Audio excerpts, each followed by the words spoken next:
ഞാൻ doctor Deepa Samuel, Kottayam KIMS ആശുപത്രിയിലെ ENT സർജനാണ്. ഞാനിന്ന് സംസാരിക്കാൻ പോകുന്നത് കൂർക്കംവലിയെ പറ്റിയാണ്. കൂർക്കംവലി നമുക്കെല്ലാവർക്കും കേട്ട് പരിചയമുള്ളൊരു കാര്യമാണ്. എന്നാൽ നമ്മൾ വിചാരിക്കുന്നതിലും കൂടുതലൊരു ജനസംഖ്യയെ ബാധിക്കുന്ന ഒരു പ്രശ്നമാണ് ഈ കൂർക്കംവലി.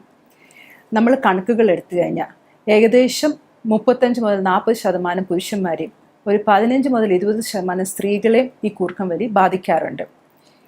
ഇനി നമ്മുടെ പ്രായം കൂടുന്നതിനനുസരിച്ച് കൂർക്കം വലിക്കുന്നതിൻ്റെ ബുദ്ധിമുട്ട് കൂടി വരാറുണ്ട്. നമ്മൾ ഹാബിച്വൽ സ്നോറിങ് എന്ന് പറഞ്ഞൊരു വാക്കുണ്ട്. എന്ന് വെച്ച് കഴിഞ്ഞാൽ ആഴ്ചയിൽ ഒരു 3 പ്രാവശ്യത്തേക്കും കൂടുതൽ കൂർക്കം വലിക്കുക. അത് ഏകദേശം ഒരു 15% കുട്ടികളെയും ഒരു 30 മുതൽ 40% മുതിർന്നവരെയും ബാധിക്കാറുണ്ട്. നമ്മൾ എന്തുകൊണ്ട് കൂർക്കം വലിക്കുന്നു? നമ്മളാണെങ്കിൽ കിടക്കുന്ന സമയത്ത് നമ്മുടെ കഴുത്തിൻ്റെ മസിൽസ് ഒരു റിലാക്സ് സ്റ്റേറ്റിലായിരിക്കും. ആ റിലാക്സ് സ്റ്റേറ്റിൽ ചിലർക്കൊരു പാർഷ്യൽ ഒബ്സ്ട്രക്ഷൻ ആ സമയത്ത് അവിടെ ഉണ്ടാകാറുണ്ട്. ആ പാർഷ്യൽ ഒബ്സ്ട്രക്ഷനെതിരെ നമ്മൾ ബ്രീത്ത് ചെയ്യാൻ ശ്രമിക്കുമ്പം നമ്മുടെ നാക്ക്, നമ്മുടെ ടോൺസിൽ, നമ്മുടെ നാക്കിൻ്റെ പുറകിലത്തെ ആ ഏരിയ അതെല്ലാം ഒരു സൗണ്ട് ഉണ്ടാക്കും, ഒരു വൈബ്രേഷൻ ഉണ്ടാക്കും. ആ വൈബ്രേഷൻ കാരണം ഉണ്ടാകുന്ന ശബ്ദമാണ് നമ്മൾ ഈ കൂർക്കം വലിയായിട്ട് കേൾക്കുന്നത്. ചിലരുടെ കൂർക്കം വലി നമുക്കൊരു വലിയൊരു ബുദ്ധിമുട്ടല്ല, നമ്മുടെ ആ റൂമിനകത്ത് നമ്മുടെ തൊട്ടടുത്ത ഒരാൾക്ക് മാത്രമേ ചിലപ്പോൾ കേട്ടെന്ന് വരത്തുള്ളൂ. എന്നാൽ ചിലരുടെ കൂർക്കം വലി നമുക്ക് അപ്പുറത്തെ മുറി വരെയും കേൾക്കാറുണ്ട്. അപ്പോൾ അറൗണ്ട് ചിലർക്കൊക്കെ 90 ഡെസിബിളിന് മുകളിൽ പോകാറുണ്ട്. നമ്മളിനി ഈ 90 ഡെസിബിൾ എന്നൊക്കെ പറയുമ്പോൾ എന്താണ് ഉദ്ദേശിക്കുന്നത്? നമ്മൾ ഈ സാധാരണ സംസാരിക്കുന്ന ഒരു ഫ്രീക്വൻസി എന്ന് പറയുന്നത് അറൗണ്ട് 50 to 60 ഡെസിബിൾസാണ്. അപ്പോൾ ഒരു 90 ഡെസിബിൾസ് എന്ന് പറയുമ്പോഴത്തേക്ക് നമുക്ക് ഈ ഗ്രാസ് ഒക്കെ തെളിക്കുന്ന ഒരു ലോൺ മൂവർ ഒക്കെ ഇല്ലേ, അതോ അല്ലെങ്കിൽ ആംബുലൻസിൻ്റെ സൗണ്ട് ഒരു 100 ഡെസിബിൾസ്. അപ്പോൾ ആ ഒരു സൗണ്ട് വരേക്കും ചിലർക്ക് കൂർക്കം വലി പോകാറുണ്ട്. നമുക്കിനി കൂർക്കം വലിക്കുന്നതിൻ്റെ കാരണങ്ങൾ എന്താണെന്ന് നമുക്കൊന്ന് നോക്കാം. അപ്പം അത് കുട്ടികളിലാണെങ്കിൽ മോസ്റ്റ് കോമൺ ആയിട്ട് ഈ മൂക്കിൻ്റെ പുറകിൽ ദശ വളർച്ച, അഡിനോയിഡ് എന്ന് പറയും, അത് കാരണമോ അല്ലെങ്കിൽ വായിക്കകത്ത് ടോൺസിൽ എന്ന് പറയുന്ന ഗ്ലാൻഡ് വീർത്തിരിക്കുകയോ അല്ലെങ്കിൽ ഈ രണ്ടും കൂടി വീർക്കുന്ന സ്റ്റേറ്റും ഉണ്ട്. അഡിനോയിഡും ടോൺസിൽ രണ്ടും വീർത്തിരിക്കുന്ന സ്റ്റേറ്റ് അതും കോമൺ ആയിട്ട് കാണാറുണ്ട്. അപ്പോൾ ഇതൊക്കെ കാരണം കുട്ടികളിൽ കൂർക്കം വലി ആയിട്ട് അവർ പ്രസൻറ്റ് ചെയ്യാറുണ്ട്. ഈ ഒരു കാരണം, കൂർക്കം വലി എന്നുള്ള കാരണം കൊണ്ട് മാത്രം തന്നെ പേരൻസ് കുട്ടികളെ OPയിൽ കൊണ്ടുവരാറുമുണ്ട്. ഇനി മുതിർന്നവരിൽ എന്താ നമുക്ക് കാരണം എന്ന് നോക്കാം. അത് based on the level of obstruction നമുക്ക് ഡിവൈഡ് ചെയ്യാം. എന്നുവെച്ചാൽ എവിടെയാണ് തടസ്സം അതിനനുസരിച്ച് നമുക്ക് ഡിവൈഡ് ചെയ്യാം. ഇപ്പം മൂക്കിലാണെങ്കിൽ മൂക്കിൻ്റെ പാലത്തിൻ്റെ വളവ്, മൂക്കിനകത്ത് ദശ വളർച്ച, അത് ചിലപ്പം ക്യാൻസർ ഉള്ള കട്ടികളാവും, ക്യാൻസർ അല്ലാത്ത കട്ടികളാവും. അല്ലെങ്കിൽ മൂക്കിനകത്ത് ബോൺ വീർത്തിരിക്കുക, അല്ലെങ്കിൽ മൂക്കിൻ്റെ ആ ദ്വാരം തുടങ്ങുന്നിടത്ത് അവിടുത്തെ സ്ഥലം താന്നിരിക്കുക, അല്ലെങ്കിൽ മൂക്കിൻ്റെ ബാക്കിലെ ഏരിയ അവിടെ നേസോഫാരിങ്സ് പറയും, അവിടെ എന്തെങ്കിലും തടിപ്പ്, ഇതൊക്കെ കാരണം മൂക്കിൽ കൂടെ കാറ്റ് പോകാൻ ബുദ്ധിമുട്ടുണ്ടാവും. ഇതെല്ലാം കാരണം കൂർക്കം വലിയും ഉണ്ടാവാറുണ്ട്. അടുത്തത് നമുക്ക് തൊണ്ടയിലെ കാര്യങ്ങൾ നോക്കാം. എന്ന് വെച്ച് കഴിഞ്ഞാൽ നമ്മുടെ ടോൺസിൽ വീർത്തിരിക്കുകയോ അല്ലെങ്കിൽ നാക്ക്, ചിലർക്ക് വലിയ നാക്കായിരിക്കും, അത് കാരണമോ, അല്ലെങ്കിൽ ത്രോട്ടിലെ ഓരോ മുഴകൾ കാരണമോ, അല്ലെങ്കിൽ നമ്മുടെ കുറിനാക്ക് തൂങ്ങിയിരിക്കുകയോ, സാധാരണക്കാലം തൂങ്ങിയിരിക്കുകയോ, അല്ലെങ്കിൽ നമ്മുടെ എപ്പിഗ്ലോട്ടിസ് എന്ന് പറഞ്ഞ സ്ട്രക്ചർ ഉണ്ട്. അതെന്ന് പറഞ്ഞു കഴിഞ്ഞാൽ ഒരു വാൽവാണ്. നമ്മളാണെങ്കിൽ ഭക്ഷണം കഴിക്കുമ്പം അത് നമ്മുടെ ലങ്സിലേക്ക്, നമ്മുടെ ശ്വാസകോശത്തേക്ക് പോവാതിരിക്കാനായിട്ട് അത് തടസ്സപ്പെടുത്തുന്ന ഒരു വാൽവാണ്. അപ്പം അത് എപ്പിഗ്ലോട്ടിസിൻ്റെ ഷേപ്പിന് എന്തെങ്കിലും അബ്നോർമാലിറ്റി ഉള്ളവരോ അങ്ങനെയൊക്കെ ഒരു ചേഞ്ചസ് ഉള്ളവർക്കും ഈ കൂർക്കം വലി പ്രസൻറ്റ് ചെയ്യാറുണ്ട്. ഇതല്ലാതെ നമ്മുടെ താടിയിൽ കുറച്ച് പുറകിലേക്ക് ഇരിക്കുന്നവർക്കും ആ എയർവേ ഒബ്സ്ട്രക്റ്റഡ് ആവും, അങ്ങനെയുള്ളവരും കൂർക്കം വലി കാണാറുണ്ട്. അപ്പം ഇതൊക്കെയാണ് ബേസിക്കലി നമ്മൾ കാണുന്ന രീതിയിലുള്ള നമ്മുടെ ബോഡിക്കകത്ത് ഉള്ള അനാറ്റമിക്കൽ ചേഞ്ച്, വ്യത്യാസങ്ങൾ. ഇനി ഇതല്ലാതെ ജനറലായിട്ട് നമ്മൾ കാണുന്ന കാര്യങ്ങൾ എന്ന് പറഞ്ഞു കഴിഞ്ഞാൽ ഒബീസിറ്റി എന്ന് വെച്ചാൽ അമിതവണ്ണം എന്ന് നമ്മൾ എങ്ങനെയാണ് പറയുന്നതെന്ന് പറഞ്ഞു കഴിഞ്ഞാൽ ബോഡി മാസ് ഇൻഡെക്സ് എന്ന് വെച്ചാൽ weight in kg by height in metre square. അത് ഏകദേശം ഒരു 30ക്ക് മേളിലാണെങ്കിൽ നമ്മൾ ഒബീസ് ആണ് ആളെന്ന് പറയും. എന്ന് വെച്ചാൽ ആള് അമിതവണ്ണത്തിൽ ആ കാറ്റഗറിയിൽ പെടുന്നു. ഇനി അതല്ലാതെ പിന്നുള്ള കാരണങ്ങൾ എന്ന് പറഞ്ഞു കഴിഞ്ഞാൽ അമിതമായിട്ട് ആൽക്കഹോൾ എടുക്കുക, അല്ലെങ്കിൽ മയക്കുമരുന്നുകൾ എടുക്കുന്നവർ, അല്ലെങ്കിൽ ഉറങ്ങാനുള്ള ഗുളികകൾ എടുക്കുക, ഇങ്ങനെയുള്ളവരിലൊക്കെ കൂർക്കം വലി കാണാറുണ്ട്. കൂർക്കം വലിയും അമിതവണ്ണവും കൂടി ഒരു ഇന്റർറിലേറ്റഡ് ആണ്. എന്ന് വെച്ച് കഴിഞ്ഞാൽ കൂർക്കം വലിക്കുന്നവരിൽ പൊതുവെ അമിതവണ്ണം ഉള്ളവരായിരിക്കും. അതുപോലെ തന്നെ അമിതവണ്ണം ഉള്ളവരിൽ എന്തായാലും കൂർക്കം വലിയും ഉണ്ടായിരിക്കും. അതൊരു സൈക്കിൾ തന്നെയാണ്. കൂർക്കം വലി കാരണം എന്തൊക്കെ പ്രശ്നങ്ങൾ, എന്തൊക്കെ ബുദ്ധിമുട്ടുകൾ ഉണ്ടാകും. നമുക്കാണെങ്കിൽ ഈ കൂർക്കം വലിക്കുന്ന ആൾക്ക് രാത്രി ഉറക്കം കംപ്ലീറ്റ് ആയിട്ട് ശരിയാവത്തില്ല. ഇടയ്ക്കിടയ്ക്ക് ആൾ എഴുന്നേക്കും.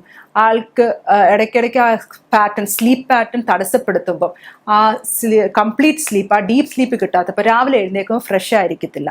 അങ്ങനെ ഇടയ്ക്കിടയ്ക്ക് ആ ഫ്രഷ്നെസ് ഇല്ലാതെ നമ്മൾ രാവിലെ എഴുന്നേക്കും, അന്നത്തെ ദിവസത്തെ നമ്മുടെ പാറ്റേണെ തടസ്സപ്പെടും.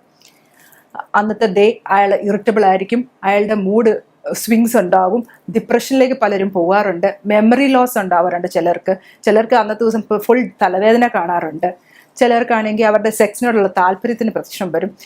ഇങ്ങനത്തെ ഉള്ളവർക്കാണെങ്കിൽ ഈ ആക്സിഡൻസ്, നമ്മൾ ഈ വണ്ടി ഓടിച്ച് സമയത്ത് ചിലരൊക്കെ ഉറങ്ങിപ്പോവുമല്ലോ, അങ്ങനെയുള്ള റോഡ് ട്രാഫിക് ആക്സിഡൻസിന് വരെ വിധേയപ്പെടാറുണ്ട്.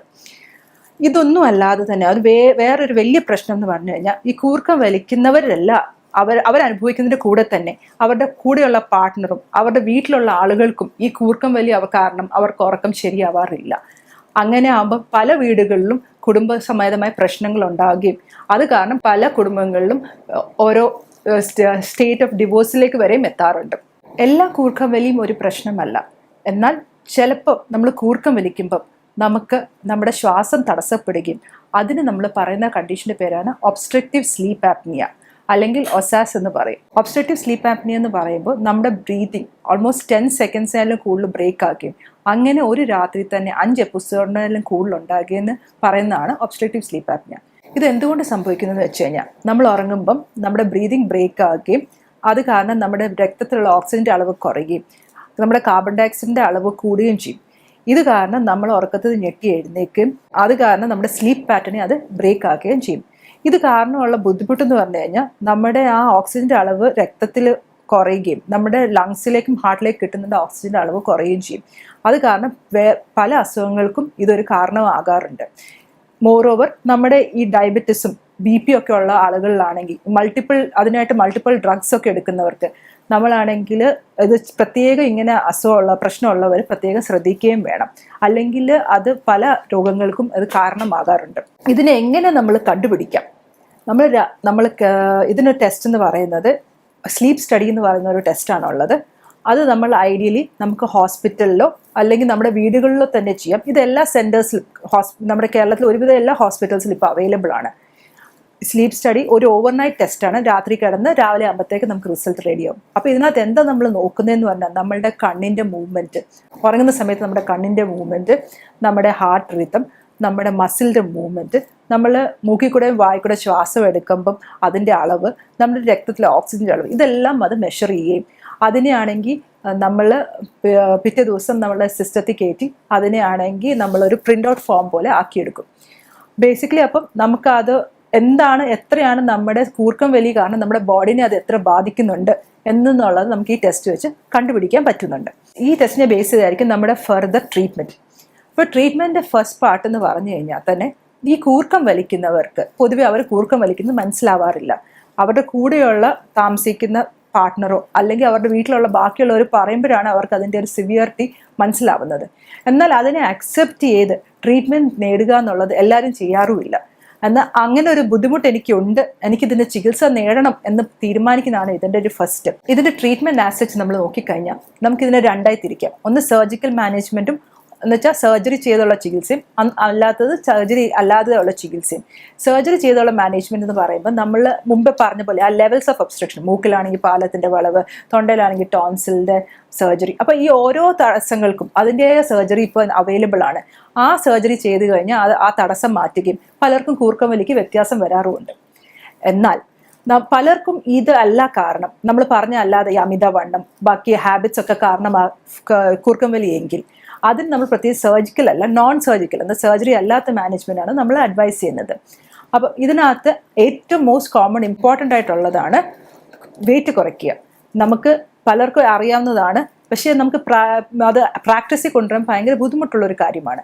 വെയിറ്റ് കുറയ്ക്കുക എന്ന് പറയുമ്പം പറയാൻ എളുപ്പമാണ്, ഒരു 5 കിലോ 10 കിലോ കുറയ്ക്കുക എന്നുള്ളത്. പക്ഷേ അത് കുറയ്ക്കാൻ ശ്രമിക്കുമ്പം അത് മന്ത്സോളം എടുക്കും. അപ്പം അതാണ് നമ്മുടെ ബേസിസ് ഓഫ് കൂർക്കം വലിയുടെ ട്രീറ്റ്മെൻറ്റ്. അത് ഫസ്റ്റ് സ്റ്റെപ്പാണ്. അത് നമ്മൾ എന്തായാലും ചെയ്തു തുടങ്ങിയതിൻ്റെ കൂടെ ബാക്കി ട്രീറ്റ്മെൻറ്റ് എടുക്കണം.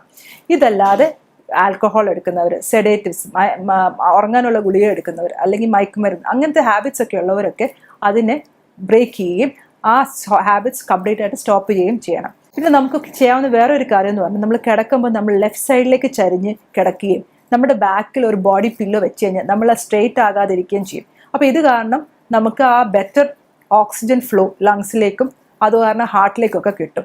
അപ്പോൾ ആ കൂർക്കം വലിയുടെ ഇൻറ്റൻസിറ്റിയും കുറയും. നമുക്ക് ഇന്ന് കണ്ടുവരുന്ന ഏറ്റവും ബെസ്റ്റ് ട്രീറ്റ്മെൻറ്റ് ഇതിനായിട്ടുള്ളതെന്ന് പറഞ്ഞാൽ CPAP മെഷീനാണ്. CPAP എന്ന് പറയുമ്പോൾ കണ്ടിന്യൂസ് പോസിറ്റീവ് എയർവേ പ്രഷർ എന്ന് വെച്ച് കഴിഞ്ഞാൽ പ്രഷറൈസ്ഡ് ഓക്സിജൻ നമ്മുടെ ലങ്സിലേക്ക് ഡയറക്റ്റ് ആയിട്ട് അത് ചെല്ലുന്നു. നമ്മുടെ ആ ലെവൽ ഓഫ് ഒബ്സ്ട്രക്ഷനെ അത് ബൈപ്പാസ് ചെയ്യുന്നു. അപ്പോൾ ഡയറക്റ്റായിട്ട് ആ ഓക്സിജൻ ചെല്ലുമ്പോൾ നമുക്ക് ഒരു എക്സ്ട്രാ എഫേർട്ട് ഇടേണ്ടി വരുന്നില്ല. നമ്മുടെ ഉറക്കത്തിൽ ഒരു തടസ്സം വരുന്നില്ല. നമുക്ക് നല്ലപോലെ ഉറങ്ങുകയും ചെയ്യാം. എന്നാൽ വേണ്ടിയ ഓക്സിജൻ ബോഡിക്ക് കിട്ടുകയും ചെയ്യുന്നു.